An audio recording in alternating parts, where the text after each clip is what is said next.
Mrs. White, a wealthy widow, was found dead in her study.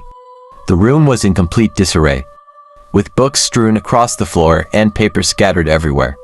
There were no signs of forced entry, and the only items out of place were a sharp object and a broken window. The local police have interviewed several suspects, including Mrs. White's butler, her gardener, and her lawyer. Here is what they know so far. Mrs. White was killed with a sharp object, likely a candlestick. The broken window was a distraction, meant to draw the police away from the real murder weapon. The candlestick was found in the study, near the body. The room of Mrs. White was near the garden.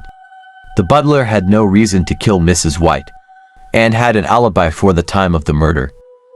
The lawyer is on her way to the scene of the crime, as the murder has just taken place. The gardener, overcome with emotion, tells Mrs. White that he did not kill her, as he is so grateful for her and the kindness she has shown him.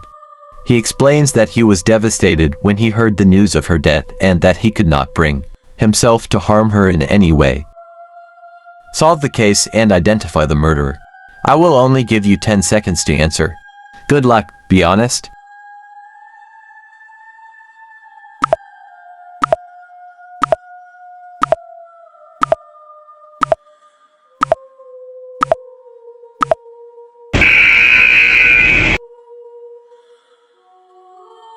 The gardener is the murderer.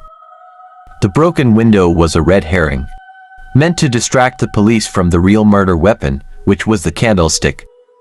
The gardener had access to both the broken window and the candlestick since the room of Mrs. White is near the garden where he was assigned to work.